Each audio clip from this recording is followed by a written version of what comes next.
Graça e paz, meus amados irmãos.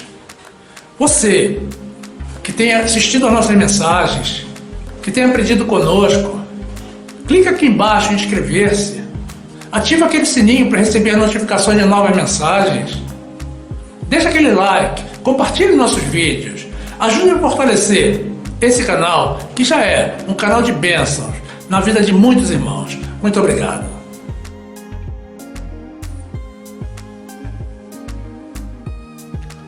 Graça e paz, meus amados irmãos, povo repleto da sabedoria de Deus. A palavra de Deus diz assim, na primeira carta do apóstolo Paulo aos Coríntios, capítulo 7, versículo 8. Digo, porém, aos solteiros e às viúvas, que lhes é bom se ficarem como eu. Mas se não podem conter-se, casem-se, porque é melhor casar do que abrasar-se. Todavia, aos casados mando, não eu, mas o Senhor, que a mulher não se aparte do marido. Se porém se apartar, que fique sem casar, ou que se reconcilie com o marido, e que o marido não deixe a mulher. Mas aos outros digo eu, não, Senhor, se algum irmão tem mulher descrente, e ela consente em habitar com ele, não a deixe. E se alguma mulher tem marido descrente, e ele consente em habitar com ela, não o deixe.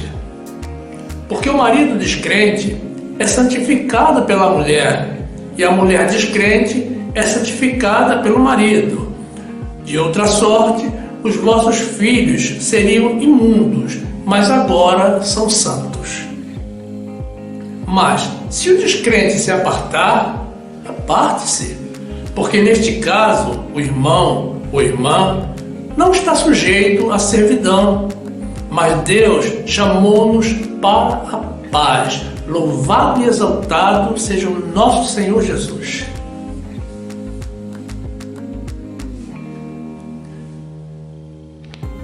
Meu amado irmão, minha amada irmã, que as bênçãos do Senhor se multipliquem nas vossas vidas no nome de Jesus.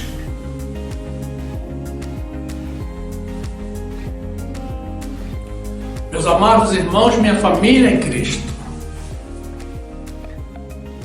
casado ou solteiro? O que te parece mais adequado? É curioso, meus irmãos, como nós, seres humanos, somos inconstantes, ou não sabemos exatamente o que queremos. Se você fizer essa pergunta a uma pessoa solteira, provavelmente ela vai te dizer que preferiria estar casado, ou que sonha conseguir alguém que lhe faça companhia.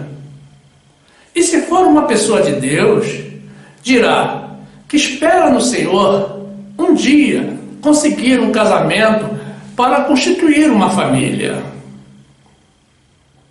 Mas se você fizer a mesma pergunta a uma pessoa casada, certamente a grande maioria irá revelar que prefere a condição de solteira. E isso é algo muito preocupante. A constatação de que as pessoas dão um passo à frente e depois querem dar outro atrás. O ser humano é um eterno insatisfeito, e as pessoas têm a sensação de que a felicidade está sempre do outro lado. E isso é a causa de muitos conflitos que surgem na vida conjugal e geram até separações. E isso não ocorre somente entre as pessoas do mundo, ocorre também entre as pessoas de Deus. Obviamente, alguma coisa não está bem, porque, como vimos acima, Deus nos chamou para a paz. Enquanto solteiras, as pessoas sonham com casamento, mas depois de casados, se decepcionam, se tornam infelizes e começam a pensar a voltar em ser solteiros. Alguns decidem tentar de novo, com outra pessoa que lhes parece mais adequada que a anterior. Muitas vezes, meus irmãos, sem se preocupar em corrigir os seus próprios erros. Outros se encerram na própria desilusão e nem querem mais ouvir falar de casamento. Preferem seguir a vida nos seus encontros e desencontros de solteiros, a ter que experimentar uma nova decepção, mais um desencontro de casados. E alguns decidem terminantemente adotar a solidão para o resto das suas vidas. Mas o problema não se limita a isso.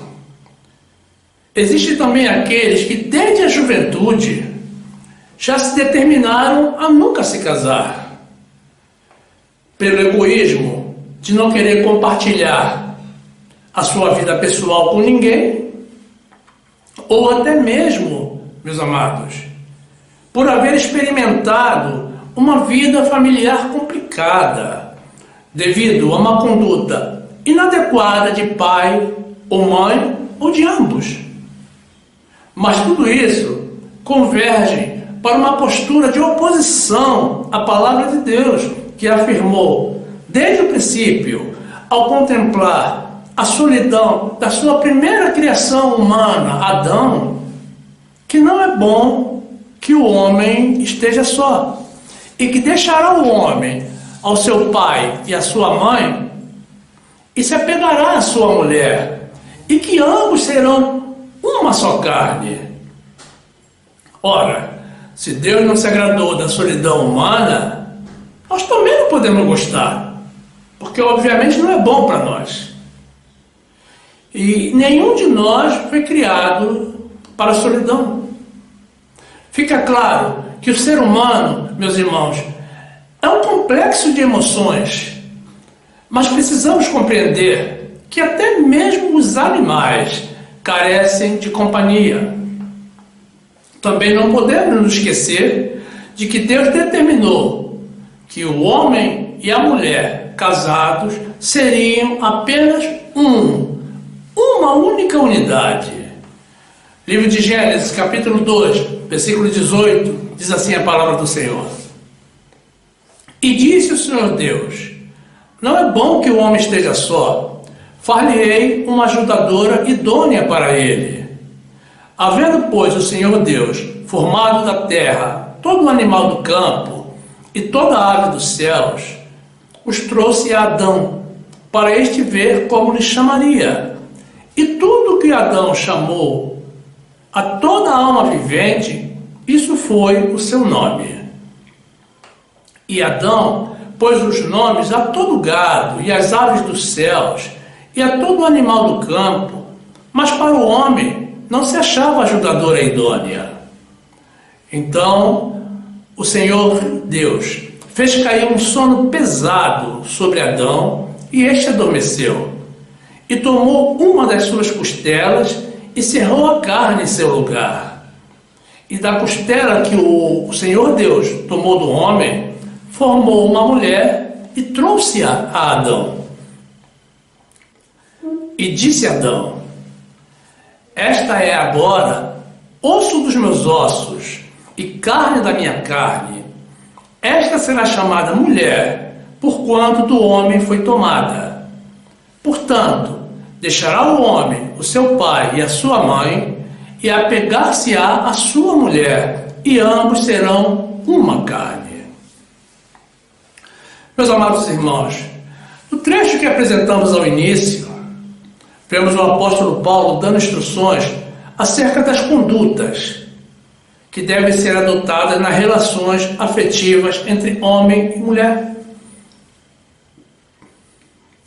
Observe que em determinado momento ele recomenda que seria bom se os solteiros permanecessem solteiros, mas ele deixa bem claro que essa é uma recomendação pessoal dele e não de Deus. Mas será que o apóstolo estava orientando as pessoas em contra da vontade de Deus?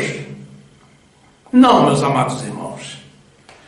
Compreendamos que essa opinião foi dada para aquele povo, para aquela época, em que se buscavam mais pessoas dispostas a se dedicar integralmente à divulgação do Evangelho, das boas novas de Jesus. Mas se não foi uma ordem de Deus, não pode ser tomada como uma regra geral de conduta, porque Deus não se contradiz e afirma que o casamento é uma bênção.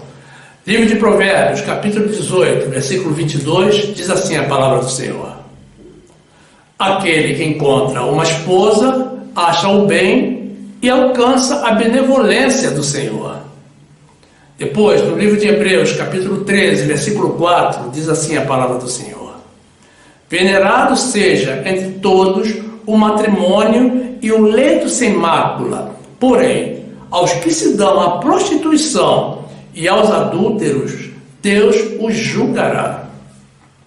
Depois, no livro de Apocalipse, capítulo 21, versículo 8, diz assim a palavra do Senhor: mas quanto aos tímidos, e aos incrédulos, e aos abomináveis, e aos homicidas, e aos fornicadores, e aos feiticeiros, e aos idólatras, e a todos os mentirosos, a sua parte será no lago que arde com fogo e enxofre, o que é a segunda morte. Meus irmãos, fica claro então que Deus não aprova a solidão e tampouco a fornicação, que é a fatal consequência para todos os que rejeitam uma união matrimonial nos moldes de Deus. Mas se olharmos para o mundo e para os seus caminhos, seremos tentados a pensar que o casamento não convém, porque as estatísticas e a grande maioria dos exemplos que encontramos pelo caminho nos leva a essa conclusão. Os apóstolos de Jesus também, em determinado momento, tenderam a crer nisso. Mas, meus amados irmãos, abstenhamo-nos do mundo e olhemos somente para Jesus. O mundo nunca foi e nunca será exemplo para ninguém, principalmente para nós, que não pertencemos a este mundo e somos de Jesus. Usemos a sabedoria de Deus e submetamos-nos à soberania dele, porque quem se aproxima do mundo, com certeza, se afasta de Deus. Jesus deixou bem claro que a origem dos desentendimentos e decepções das relações matrimoniais é consequência da dureza dos nossos corações. Então, se o problema está em nós, a solução também tem que sair de nós e não dos outros. Livro de Mateus, capítulo 19, versículo 4, diz assim a palavra de Deus: ele, porém, respondendo, disse-lhes: não tendes lido que aquele que os fez no princípio, macho e fêmea, os fez? E disse: portanto deixará o homem pai e mãe, e se unirá à sua mulher, e serão dois numa só carne? Assim, não são mais dois, mas uma só carne. Portanto, o que Deus ajuntou, não o separe o homem.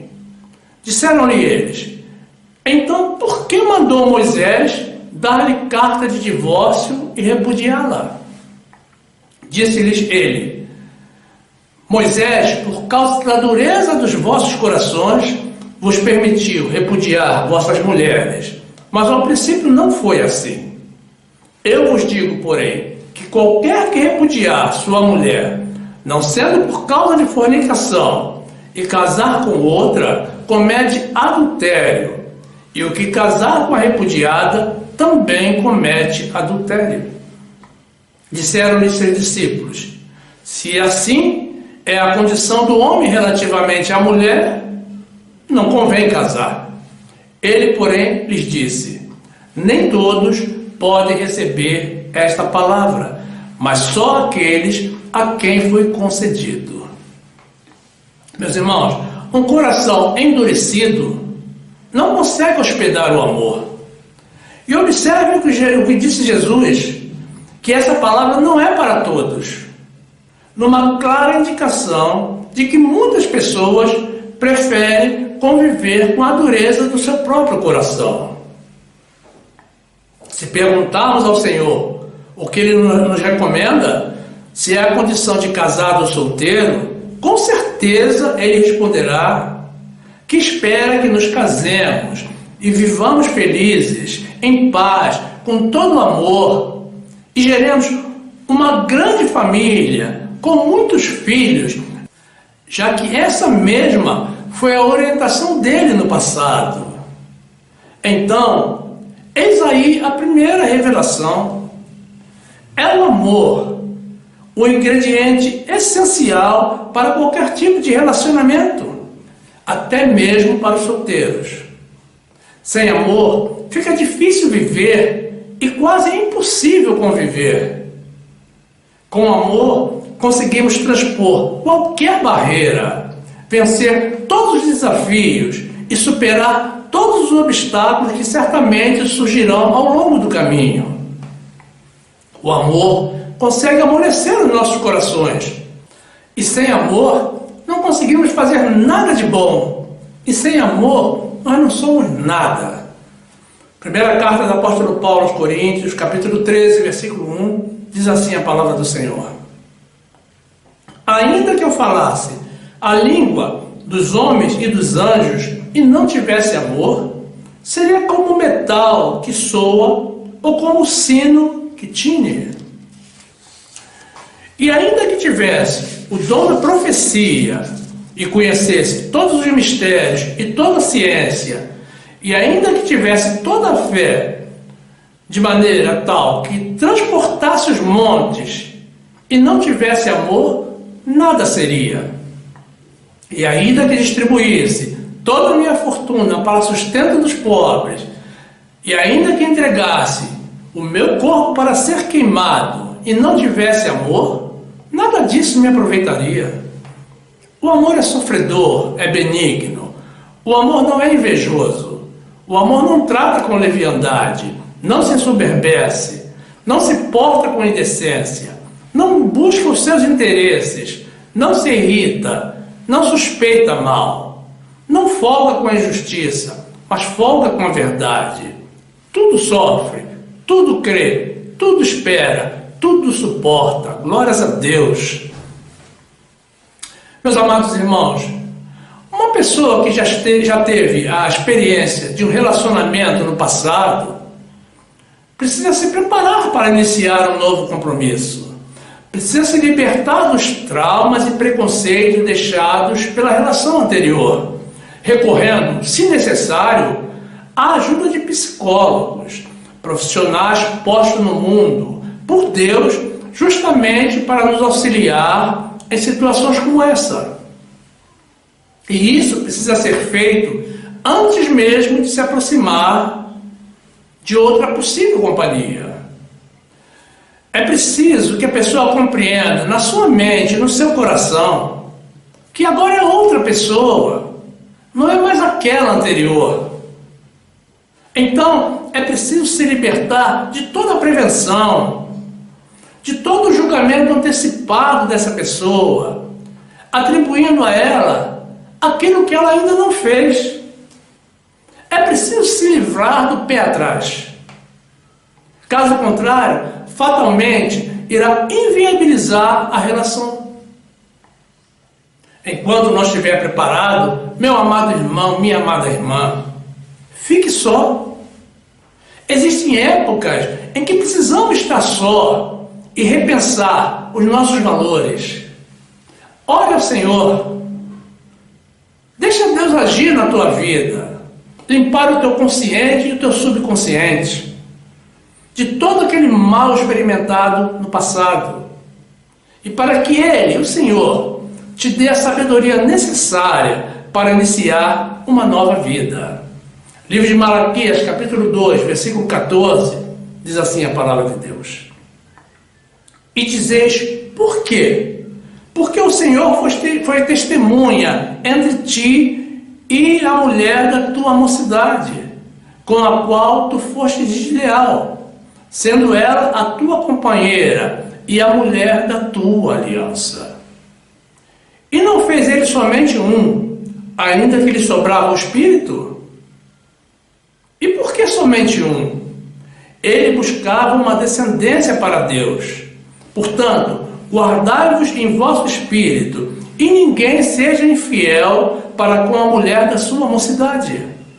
Porque o Senhor, o Deus de Israel, que odeia o repúdio, e aquele que encobre a violência com a sua roupa, diz o Senhor dos Exércitos: portanto, guardai-vos em vosso espírito e não sejais desleais.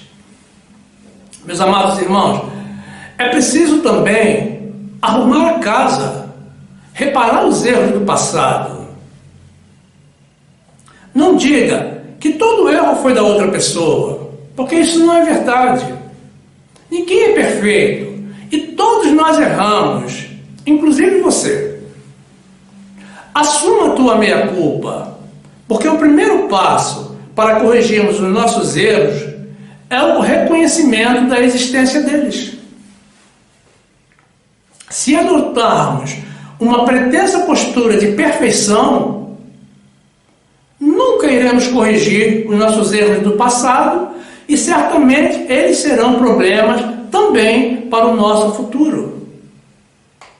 Enquanto não conseguirmos melhorar a nós mesmos, não podemos nem mesmo esperar que a próxima companhia seja melhor que a anterior. Na verdade, não devemos nem mesmo pensar em uma próxima. É preciso aceitar as regras criadas pelo Senhor. Além do amor imprescindível para a saúde da relação, o Senhor deixou claro que nós, que somos dele, não podemos assumir compromissos com pessoas do mundo. Muitas pessoas fazem vista grossa para essa orientação de Deus, esperando que depois de firmado o compromisso, a pessoa mude, a pessoa se converta, que passe a viver para Jesus e que tudo fique bem. Aí eu pergunto, e se não mudar? Ouçam, meus amados irmãos e minhas amadas irmãs, poucos são os casos em que isso ocorre, a mudança. Precisamos compreender que a conversão das pessoas é uma obra do Espírito Santo e não nossa. E nós não podemos dar ordens ao Santo Espírito de Deus para fazer as nossas vontades. Afinal, nós vivemos no Evangelho, sob a soberania de Jesus e não no Espiritismo. O Espiritismo promete trazer a pessoa amada em 3 dias. Agora, meu amado irmão, se essa pessoa for uma escolhida e predestinada pelo Senhor, fatalmente ela irá se converter em algum momento. Mas como podemos saber se é ou não é? E o principal, se o Senhor deixou ordem para não nos unirmos ao ímpio, precisamos usar a sabedoria dele e deixar para trás a nossa. E simplesmente obedecer-lhe. Ele sempre sabe o que diz. Segundo a carta do apóstolo Paulo aos Coríntios, capítulo 6, versículo 14, diz assim a palavra do Senhor: não nos prendais a um jugo desigual com os infiéis, porque que sociedade tem a justiça com a injustiça?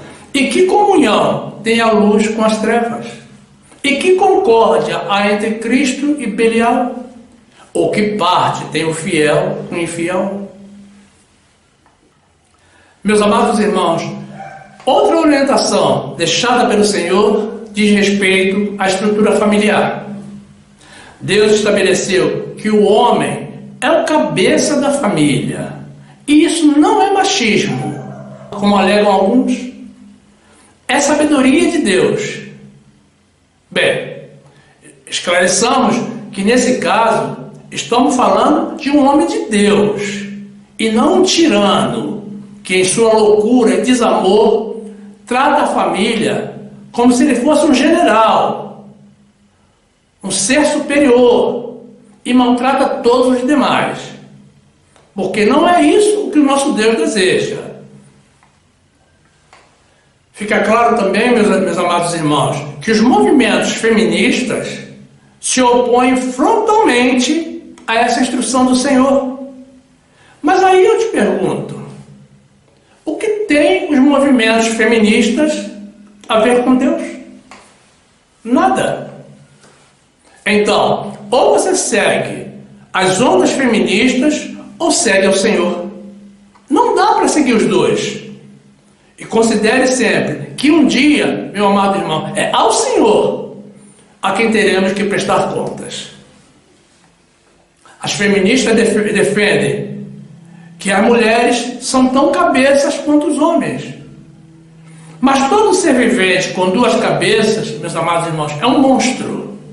Então foi isso que elas conseguiram, transformar a família em um monstro. E isso é a principal razão de toda a desunião, separação e desentendimentos que se vê na sociedade, pela dureza de coração em aceitar as regras de Deus.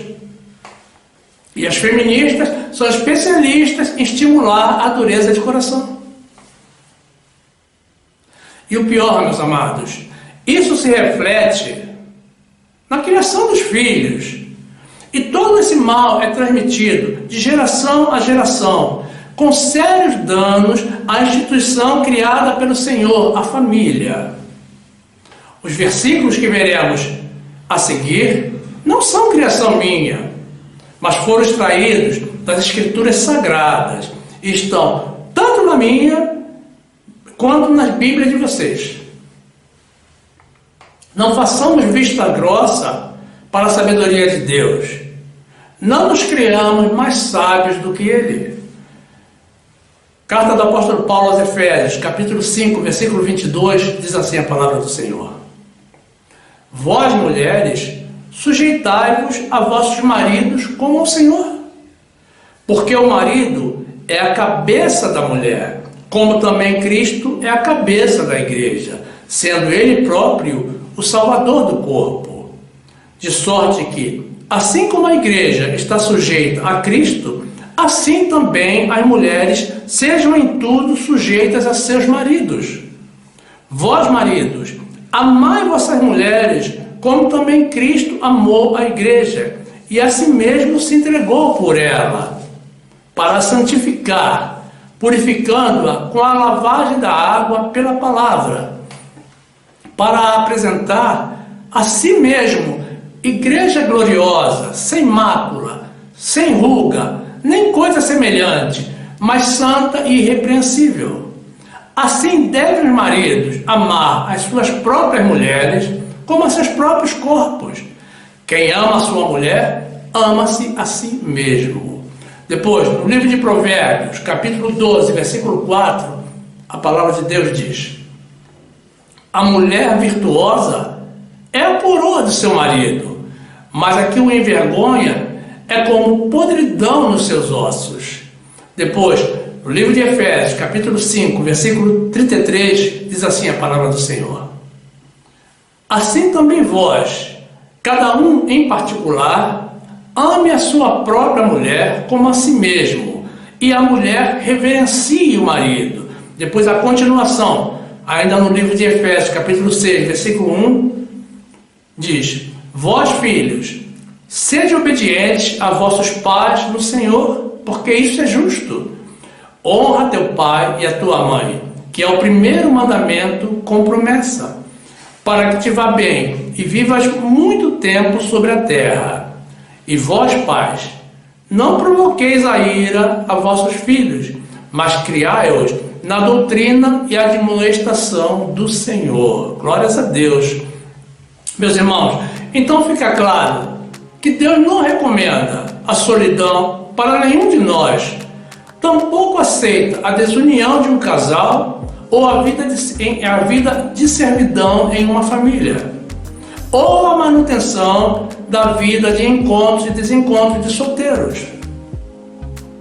Deus deseja mais que nós que tenhamos um encontro definitivo com a paz, com a felicidade, com a sua palavra salvadora. E ele reitera esse conceito quando afirma que é melhor serem dois do que um. Mas é claro que Deus se refere a dois, homem e mulher, da forma como ele estabeleceu. Livro de Eclesiastes, capítulo 4, versículo 9, diz assim a palavra de Deus: melhor é serem dois do que um, porque tem melhor paga do seu trabalho. Porque se um cair, o outro levanta o seu companheiro. Mas ai do que estiver só, pois caindo, não haverá quem o levante. Também, se dois dormirem juntos, eles se aquentarão, mas um só, como se aquentará? E se alguém prevalecer contra um, os dois lhe resistirão, e o cordão de 3 dobras não se quebra tão depressa.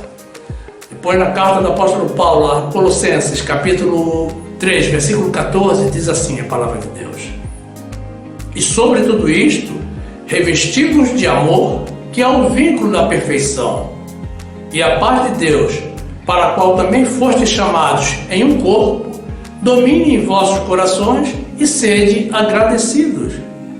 A palavra de Cristo habite em vós abundantemente, em toda a sabedoria, ensinando-vos e admoestando-vos uns aos outros com salmos, hinos e cantos espirituais, cantando ao Senhor com graça em vosso coração.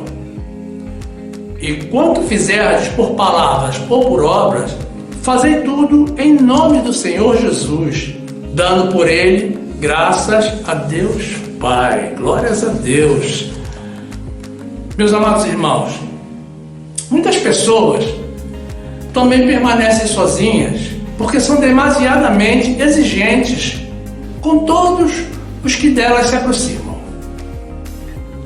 Primeiramente, tenhamos bem claro, meus irmãos, que esperar a perfeição de uma pessoa, além de utopia, é um pecado, porque significa crer que essa pessoa poderia ser como Jesus. Seria como colocar um ser imperfeito no mesmo nível do nosso Deus, que é perfeito. E ninguém há, dentre os que já passaram por esta vida, que seja comparável nem de longe com o nosso Senhor Jesus. Por outro lado, meus irmãos, precisamos ser autocríticos. Não podemos exigir mais da outra pessoa do que exigimos de nós mesmos. E, finalmente, precisamos estar sempre nos caminhos do Senhor. Não existem solteiros felizes, já que Deus não aprovou a solidão. E mais cedo ou mais tarde, todos necessitaremos de uma companhia, alguém que esteja do nosso lado, para compartilhar as nossas vidas. Também não existe, meus amados irmãos, casamento perfeito, mas existem casamentos felizes, regados com amor e respeito mútuo, firmados e estabelecidos na palavra do nosso Senhor. E é isso o que o nosso Deus tem reservado para cada um de nós neste mundo, inclusive você, meu irmão, minha irmã. Uma vida familiar com muita paz, muito amor e as infinitas bênçãos do Senhor. Glórias a Deus. Graças e glórias a Deus. Então fiquemos, meus amados irmãos, na graça e na paz do nosso Senhor e Salvador Jesus Cristo. Louvado e exaltado seja o nosso Deus.